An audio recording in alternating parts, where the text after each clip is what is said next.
جب آپ ایک پتیلی میں پانی لے لیں، اس کے اندر 2 لونگ شامل کر دیں، ایک بڑا دارچینی کا ٹکڑا ڈال کے اس کو اچھے سے ابال آنے تک پکائیں گے نا، تو ایک بہترین قسم کی اسٹیم بن جائے گی۔ جن کو نزلہ ہے، ناک بند ہے، سینہ جکڑا ہوا ہے، دماغ میں نزلہ جمع ہے، کانوں میں نزلہ جمع ہے، جہاں بھی نزلہ ہے نا نکل جائے گا۔ سیریسلی اتنے زبردست اسٹیم ہوتی ہے نا کہ آپ اگر اس کو دن میں 2 بار لے لینا تو اس کے بعد آپ کو ڈاکٹر کے پاس جانے کی ضرورت نہیں ہے، آپ ویسے ہی ٹھیک ہو جائیں گے سیریسلی۔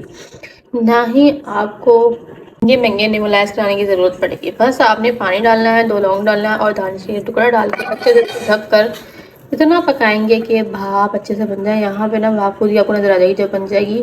5 منٹ تک ہم نے اس کو پکانا ہے، بھاپ بن جائے گی۔ اس کے بعد آپ لیں گے ایک ٹاول لینے کے بعد آپ نے اپنا فیس نا اس پتیلی پہ کرنا، مطلب چولہا بند کر دیں گے، پتیلی سائڈ پہ کر دیں گے اور پھر فیس کو نا اس کے اوپر رکھنا ہے، مطلب دور سے اتنا مطلب ہو صحیح ہے۔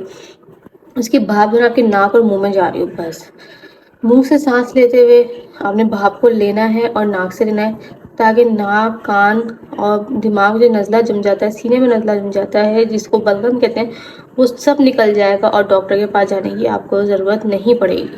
یہ دیکھیں کہ اسٹیم بہترین قسم کی بن گئی ہے۔ ہم کیا کریں گے، تولیہ لیں گے اور اپنے اوپر بالکل کور کر لیں گے کہ جب ہم اسٹیم لیں نا تو کہیں سے بھی اس کی بھاپ باہر نہ نکلے۔ اور اس کے بعد آپ خود دیکھیں گے، خود نوٹ کریں گے کیا کمال کا نا آپ کو سکون ملے گا۔ تو یہ تھی میری ویڈیو اچھی لگے چینل کو سبسکرائب کر دیں، بیل آئکن کے بٹن کو پریس کر دیں۔ پھر ملیں گے نیکسٹ ویڈیو میں۔